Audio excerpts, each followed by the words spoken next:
My job is not for the faint of heart, but not in the way people usually think. I'm not a firefighter or a cop. I'm a structural integrity engineer specializing in abandoned infrastructure. Put simply, corporations or the government pay me to drive to places no one wants to go, collapsing bridges, shuttered factories, and tell them if they can be salvaged or just be bulldozed. This assignment was Project Kestrel, a fancy name for a great failure. It was a 140-mile stretch of interstate highway in the western high plains. Begun in the 70s, it was designed to be a commercial artery, cutting across the vast empty plains. But a fuel crisis and 2 recessions later, the project was killed. They finished it, poured the asphalt, painted the lines, put up the signs, but they never opened it. No on-ramps, no off-ramps, just 2 concrete barricades at either end that I had the key to. My task was to drive its entire length using a handheld seismic scanner and ultrasonic equipment to check the integrity of the roadbed. They were thinking of reviving it. I was there to see if the foundation held up after 40 years of neglect. I started on a clear, cold Tuesday morning. I unlocked the gate at the eastern end, drove my company pickup through, and locked it behind me. The truck rolled onto the pristine gray asphalt. It was an uncanny feeling. A 6-lane, brand-new highway stretching to the horizon, and I was the only person on it. No traffic, no noise, save for the wind whistling past the cracked open window and the steady hum of my tires. The land around was a yellow sea of dead grass, flat and endless. The sky was so large it made me feel like a small mistake. I drove slowly, about 30 miles per hour. Every mile, I'd pull over, take the equipment out of the truck bed, set the scanner down on the pavement, log the results on my laptop, and then continue. Meticulous, monotonous work. The silence was absolute. I'd worked in remote places, but this was different. It wasn't just quiet, it was empty. It was a massive man-made space that should have been full of sound, engine noise, horns, radio chatter, but instead it had only the wind. I'd been driving for about 3 hours, covering maybe 40 miles. The sun was high. I was getting ready to pull over for lunch when I saw something ahead by the roadside. It looked like a person sitting down. My heart skipped a beat. No one should be out here. I was 40 miles from the only entrance. I slowed the truck, keeping my distance. As I got closer, I saw what it was. It was a mannequin. A female mannequin, the kind you'd see in old department stores, dressed in a pale blue floral dress from the 80s.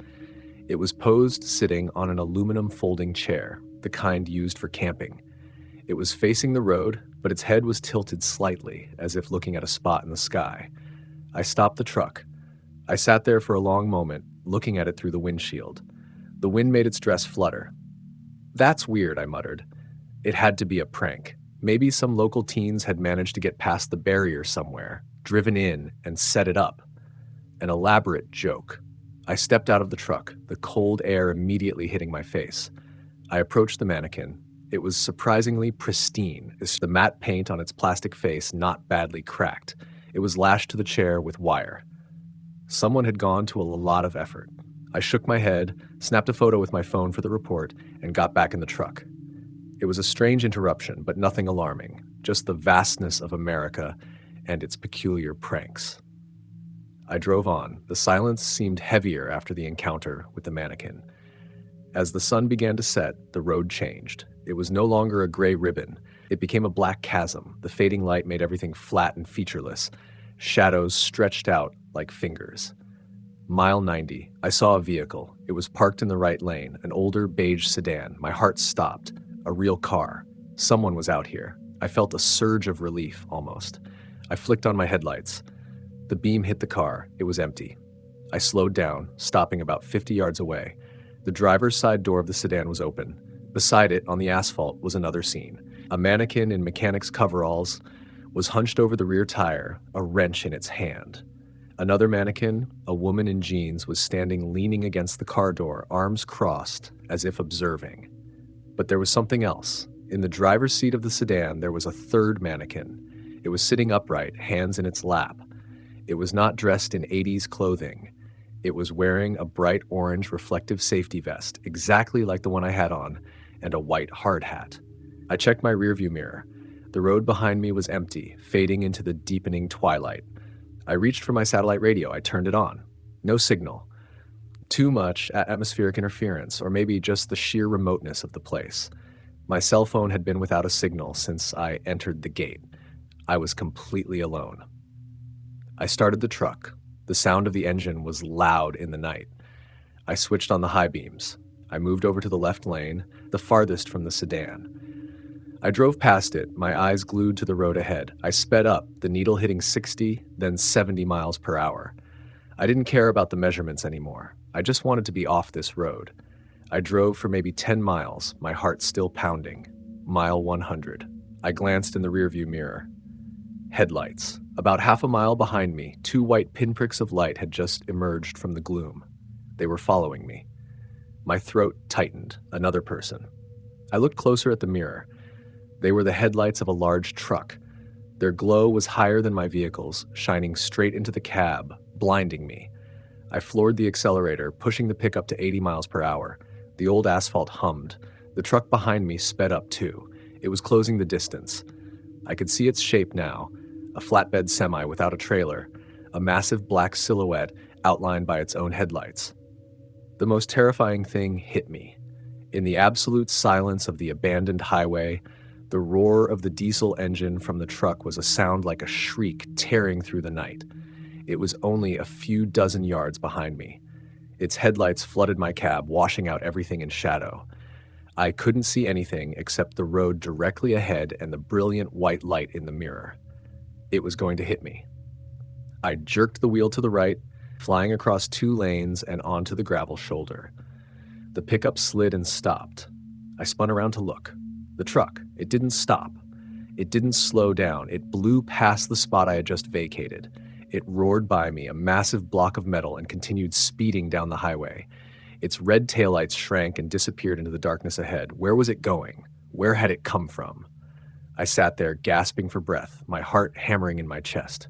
That was not a joke. That was something real. But it was not obeying any rules. I got the truck back on the road. I didn't care. I just drove. The final 30 miles passed in a blur of fear and adrenaline. Finally, I saw it.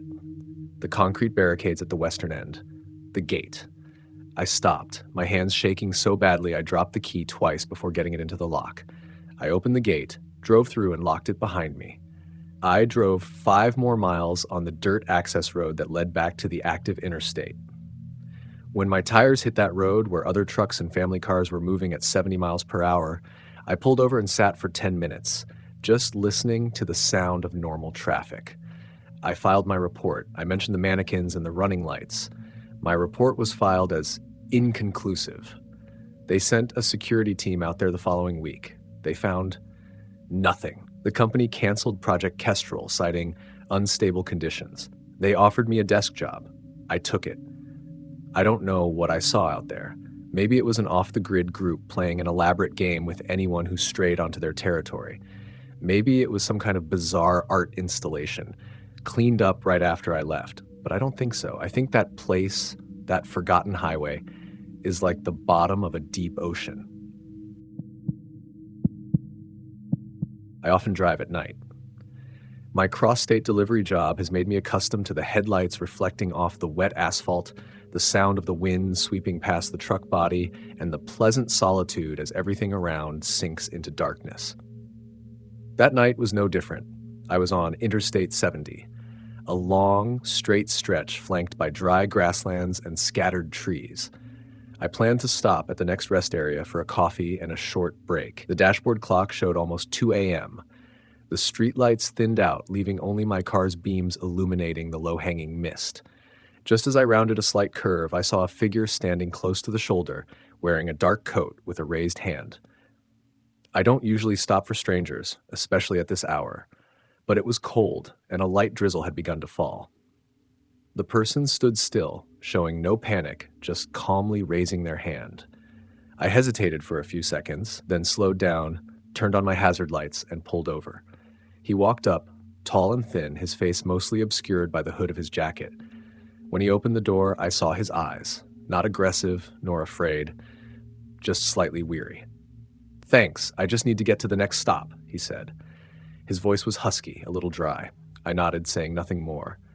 He got into the passenger seat and buckled up. The smell of damp jacket and cigarette smoke hung in the air. I continued driving, maintaining a steady speed.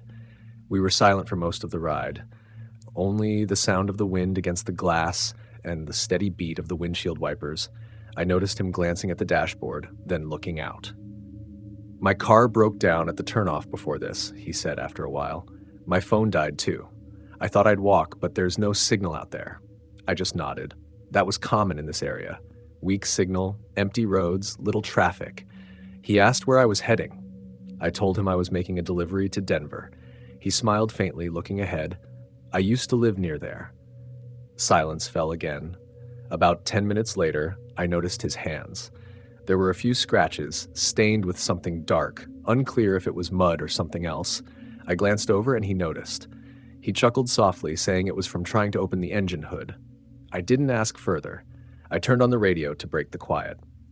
Just as the static and a few opening notes of a late-night show started to play, he turned to me. "Turn it off," he said. His voice wasn't loud, but it was definite. "It's too noisy. I have a bit of a headache." I was slightly taken aback by the suddenness, but quickly pressed the power button. The air in the car sank back into silence, this time seeming thicker and more suffocating than before. I glanced over. He had turned his face to the window, but I saw his fingers lightly tapping a rhythm on his knee. He spoke softly. "You're a steady driver." I managed a strained smile. "I used to be a driver myself. I know what it's like running at night." His voice was even, without a tremor. I started counting the minutes passing. A large truck sped past us in the opposite direction, its lights blinding. As the light flashed by, I saw him turn, pulling his hand out of his jacket pocket. I couldn't clearly see what he was holding, only a glint of metal. I gripped the steering wheel tightly, my heart pounding. He noticed my gaze, then slowly put the object back in his pocket. "Multi-tool knife," he said, his voice calm. "I carry it for car repairs. No need to worry." I nodded, but my palms were sweaty. I took a deep breath, trying to stay composed. He looked at me, his eyes unreadable. "You look stressed." "I've been driving many nights. I'm a bit tired." "Yeah, me too." The next stretch of road wasn't long, but it felt endless. When the station lights appeared in the distance, he suddenly spoke. "You can stop here. I don't want to bother you any further. The rest area is just a few more minutes away. No need. I just need to get off at that turnoff." I looked out. The turnoff led to a small, pitch-dark dirt road with no signs. I hesitated. He put his hand on the door latch, not looking at me. "I'll get off here." I didn't want to argue. I slowed down, stopping close to the shoulder. He opened the door and the cold wind rushed in. He turned back, offering a faint smile. "Thanks for stopping. Honest people are rare these days." He closed the door, walked away, his silhouette gradually disappearing into the darkness. I watched through the rearview mirror as he crossed the guardrail and vanished into the shadows. I sat motionless for a few seconds, trying to regain my composure. Then I drove on to the rest area. Inside the station, there was only the pale yellow of neon lights and a tired clerk behind the counter. I ordered coffee, my hands still shaking. On a small TV screen in the corner, a late-night news bulletin was playing. The anchor's voice was monotonous. "The suspect in the murder case is believed to have left the scene in an unidentified vehicle. The victim was a woman, attacked after stopping her car by the roadside. Police urge the public to be cautious and not pick up strangers, especially in the Topeka, Denver area."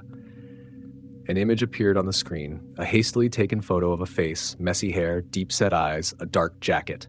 That was the face I had seen less than half an hour ago. I held the coffee cup, my palms ice cold. The feeling of horror rose slowly, not explosive, but seeping in like poison. I tried to recall every detail, his hand, the knife, the smell of smoke. I had sat next to a murderer, talked to him, and let him off in the middle of the night as if it were nothing. I called the police, describing everything. The dispatcher listened, took notes, and promised to relay the information. When I hung up, I sat in silence. Outside, the sky began to lighten, the rain stopped. The first cars appeared on the road, leaving streaks of water on the asphalt. Everything returned to normal, only I was still sitting there, staring into the distance. I left the station at daybreak, with more traffic on the road. I looked in the mirror and saw my face, pale, my eyes weary. The road still stretched out endlessly, as if last night were only a blurred part of a dream. I continued my work. But since that night, I never stopped my car again for anyone raising a hand by the roadside. Every time I drive past that stretch of road, I still remember his eyes, calm, empty, as if nothing in this world could trouble him. And I understood that the most terrifying thing wasn't the act itself, but the silence it left behind. Under the dim neon light of an old roadside gas station, I pulled in to take a short break. The drizzle had just stopped, leaving a thin layer of mist on the windshield that reflected the white and red streaks of the distant highway. I had been driving for over 8 hours, and the interstate was almost completely deserted. My only goal was to find a place to sleep for a few hours before continuing my journey west. At the end of the side road leading off the highway, a rusted sign appeared in the dark. The letters were faded, but I could still make out the words, Silver Pines Motel. 12 rooms lined up in a row encircled a small, cracked asphalt parking lot. Behind a dark, dense grove of pine trees obscured everything outside the edge of town. The reception desk was in a brightly lit, narrow, and old room. The smell of bleach and mildew blended together. A man about 50 years old, with salt and pepper hair, looked up as I entered. He wore wire-rimmed glasses, and his face was expressionless. I filled out the register, paid with a credit card, and received key number 7. He told me the complimentary breakfast started at 6 o'clock. I just nodded, trying to keep my voice steady. Room 7 was at the end of the row. A flickering yellow light bulb hung outside, attracting a few small insects. I opened the door, and a cold, damp smell rushed out. A single bed, a wooden dresser, an old CRT TV, a crooked landscape painting. I put my bag on the chair, took out my wallet and phone, and placed them on the nightstand, intending to catch a few hours of sleep. The rain began to patter lightly on the tin roof again. I drew the curtains, turned off the light, and lay down. Everything quickly faded away. I woke up to bright daylight. Sunlight streamed through the curtains, hitting my face and making me squint. I stretched, my neck feeling stiff from sleeping in an awkward position. The wall clock showed almost 8 o'clock.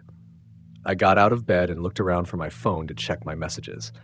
The table was empty. I bent down, checked the floor, my jacket pockets, my backpack. Nothing. My wallet was also gone.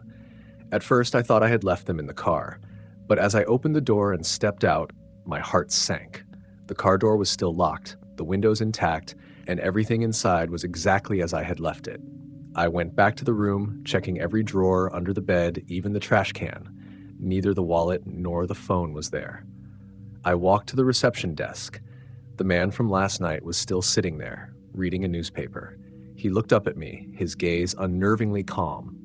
I spoke slowly, trying to keep my voice steady, telling him that my wallet and phone were missing from the room. He just gave a slight nod, showing no surprise. He asked if I was sure I had locked the door before sleeping. I said I was certain. He stood up, took the ledger, wrote a few lines, and said he would call the town police to investigate. About 30 minutes later, a silver-white police car pulled up in front of the motel. A young police officer stepped out, his uniform crisp, his voice polite but detached. He took notes on my statement and then asked to check the room. I led the way.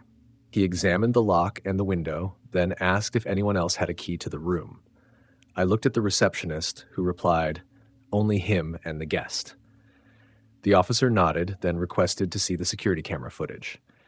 The receptionist said the system had been broken since last month and hadn't been fixed. I didn't say anything. A series of theories flashed through my mind, but none of them were clear. I remembered hearing cars pass by during the night, but no footsteps or sound of a door opening. The officer wrote down my license plate number, asked a few questions about where I had come from and when I left the highway. Finally, he told me I should check again thoroughly. If I couldn't find them, they would file a report, but the chances of recovering the items were low. As he left, I sat down on the wooden chair in the room, staring at the empty table. The silence made it hard to breathe. I felt not only a loss of property, but also a sense of security being stripped away. I washed my face in the bathroom. The water ran weakly, and the mirror was foggy. In the glass, my eyes were dark with lack of sleep. I intended to leave the motel early, but when I walked out to the parking lot, I noticed something unusual. There was a long smudge of mud on the car's windshield, like someone had placed a wet hand on it and dragged it down. I wiped it away, a chill spreading through me. No camera, no witnesses, just the ambiguity. I returned to the counter and asked the receptionist if anyone had rented a room near me last night. He replied that only 2 other rooms had guests, an elderly couple in room 4 and a middle-aged man in room 8 who had left early this morning.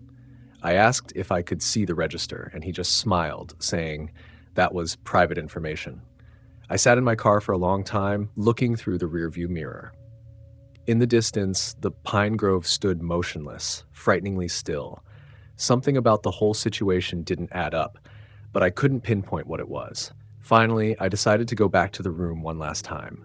I opened the closet and emptied all my clothes. As I pulled out the bottom drawer, I found a small object that dropped out, a white plastic key card with the number 8 written on it with a black marker. It was wedged between 2 wooden planks, so old it was almost invisible. I picked it up, feeling a coldness at my fingertips. Maybe someone had dropped it or deliberately left it. I stood still for a few seconds, then left the room and headed straight for the door of room 8. The door was locked, but through the gap in the curtain, I could see the bed was unmade. The curtain was not drawn, and in the corner of the table, a coffee cup still had a faint wisp of steam. The man in room 8 had left early this morning, but it looked as if he had just been there. I walked around the back of the row of rooms, hoping to find a window or a back entrance. Behind it was a narrow, damp hallway covered in muddy shoe prints. The footprints led from room 8, looped towards the edge of the forest, and then disappeared in the layer of decaying leaves. I turned back, feeling watched. The parking lot was empty, and the reception counter was closed. No one was there. I left the key, got into my car. As I started the engine, the rearview mirror reflected the image of the receptionist, who had just opened the door and was looking out. He stood still, arms crossed over his chest, his eyes as if waiting for something. I drove away, the wheels rolling over the cracked asphalt, leaving the Silver Pines Motel without looking back. I stopped in the next town to report the incident to the local police.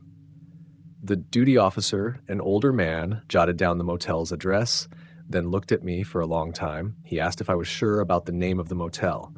When I nodded, he said the place had been closed for almost half a year for failing safety standards. The former owner had died in an accident, and the property was pending liquidation. I froze, confused. I told him I had paid by credit card. He said, if that were the case, there would be a transaction copy, but there were no matching transactions in the system for last night. I returned to the location that afternoon, accompanied by the police officer and his colleague. The road leading in was the same, but the parking lot was empty, the rooms were sealed off, the wooden doors rotten, the windows boarded up. There were no cars, no people, no signs of recent activity. Room 7 was locked, the paint peeling off the door. It was pitch black inside. There was no table, no bed, just an empty room. I stood before the doorway, feeling as if the whole incident had been a long dream. The police officer looked at me, then noted that I might have stopped at the wrong place or been tricked by a fake establishment. I left the town that same day. Everything seemed as if it had never happened. Occasionally, on long nights when I'm driving alone on the highway, I still remember that motel. I don't believe in the inexplicable, but sometimes the most realistic things are the most unsettling. Maybe someone secretly stole it. Maybe I was being followed before I even stopped. I don't know. There's only one thing I'm sure of. Since that day, I never sleep at roadside motels anymore, not even for one night. I used to think that highways in the middle of the night were the quietest places on earth. No car horns, no city lights, just a strip of black asphalt stretching into the distance, where everything seemed to dissolve into the darkness. But that night, when my car stalled on the road, I finally understood what terrifying stillness truly was. I was driving from Nevada back to Utah after a business trip. It was late, and there wasn't a single light ahead other than my car's headlights. When the clock showed nearly 2 a.m., the engine made a strange rattling sound and died. I tried to restart it a few times, but to no avail. My phone screen only read no service, no signal, no people, no other cars. I sat in the car for a while, listening to the wind slap against the windows. Although it was autumn, the air suddenly felt bitingly cold. I turned on my hazard lights, hoping a car would pass by. An hour went by. No one. I finally decided to get out of the car. I opened the trunk, shone my flashlight inside, and looked over the engine without understanding a thing. I wasn't mechanically inclined and clearly couldn't fix it myself. Just as I was about to get back into the car, a pair of headlights appeared in the distance. A silver pickup truck was approaching. I waved my hands, backing up a few steps as it slowed down. The truck stopped by the side of the road. The driver's side window rolled down. The man in the truck looked at me through a cloud of cigarette smoke. He was in his 40s, with a scraggly beard and a worn leather jacket. His eyes were cold and tired. I told him my car had broken down and I had no phone signal, asking if he could give me a lift to the nearest gas station. He looked behind him, then nodded, saying he could take me part of the way. I got in, put my backpack at my feet, and tried to stay calm. The smell inside the truck was a mixture of gas, cigarette smoke, and old sweat. The leather seat was torn and the window had a small crack. A faded old picture, perhaps a family photo, hung from the rearview mirror. He drove slowly, his headlights sweeping past the reflective mile markers receding behind us. I asked if he knew where the nearest gas station was. He replied curtly that it was about 30 miles away. I remained silent. We drove in silence for a long time. I noticed the radio had been ripped out, only wires dangling. My window wouldn't open. When I glanced over, he was staring straight ahead, gripping the steering wheel tightly. There was something about the way he drove that made me uneasy. Not because he was rough, but because his silence was like a wall. I started to feel thirsty, pulling out a water bottle from my backpack to drink. After about 20 minutes, I realized this road was unfamiliar. I had driven this route a few times, but I didn't recall any turnoff leading into such a dark area. I asked again, and he said it was a little-known shortcut. I didn't object, but I felt my heart pound faster. I noticed his hands occasionally gripped the wheel so tightly his knuckles turned white. I looked down at the car door. The door handle had no safety lock, meaning I could open it from the inside. It was a small detail, but it reassured me. Even so, I didn't dare do anything rash. I checked the clock, nearly 3 a.m. I tried to make small talk to ease the tension. He only answered briefly, sometimes just a grunt. Then I noticed something strange. In the rearview mirror, the view behind was pitch black. No other cars, no lights following us. I asked him how much further to the gas station, but he didn't answer. Instead, he lit another cigarette. The smoke was thicker, making me cough slightly. I looked at the dashboard. The truck was doing about 50 miles per hour, and the fuel was still plentiful. There was no reason to stop. We drove for about 10 more minutes before he suddenly turned onto a dirt road. The wheels crunched on the gravel, shaking violently. I asked why he didn't stay on the main road. He said this was a shorter route. I looked outside. No signs, just a small road leading deep into the woods. I clearly felt something was wrong. I said I didn't want to go far from the main road, but he didn't respond. I tried to sound calm, saying I wanted to get out and walk. He looked at me for the first time since I got in. His eyes were expressionless, only weariness and a hint of annoyance. He didn't slow down. I looked at the door, my hand on the handle. I thought about jumping out, but the gravel road was bumpy and the truck was still moving quite fast. I needed to wait for an opportunity. As the truck went around a tight curve, he slowed down. I gripped my backpack, opened the door, and flung myself out. My body slammed onto the ground, my shoulders screaming in pain. I rolled a few times before lying still, hearing the truck's tires screech behind me. I scrambled up and ran into the woods. My footsteps crushed the dry leaves, my breathing was heavy. I didn't look back. After a few minutes, I heard the engine roar, then die. No more lights. I crouched low, hiding behind a large tree trunk. I didn't know if he was chasing me. The night was thick, with only weak moonlight filtering through the canopy. I tried to orient myself, heading in the direction I thought the main road was. Every step was a struggle, my shoulders so painful it was almost numb. I didn't dare turn on my flashlight, afraid of being seen. I walked for a long time, perhaps over an hour. Finally, I saw the faint glow of streetlights in the distance. I sped up, came out of the woods, and got back onto the main road. I realized this was a different stretch of the highway, and there was a small gas station in the distance. I practically ran there. The gas station was open all night. The night attendant looked at me with surprise.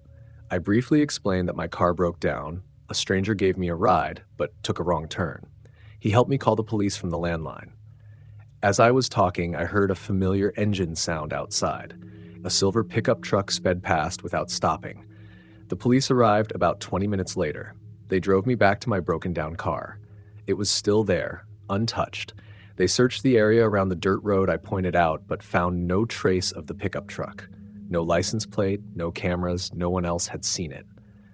One of the officers said that sometimes strange people wander in this area, and some go missing. I didn't say anything more. As dawn broke, they drove me to the nearest motel. I sat by the window watching the first light of day shine on the road. I thought about the man, about his eyes in the final moments before I jumped out of the truck. There was no anger, no surprise. It was as if he had anticipated I would do it. After that, I returned to the city, bought a satellite phone, and never again drove at night on empty roads. Sometimes, when driving through the wilderness, I still see old silver pickup trucks in the distance.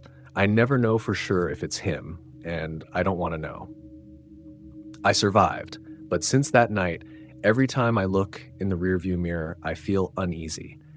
Not because of the fear of being chased, but because of the realization that some people only need a very small reason to turn an ordinary trip into a nightmare.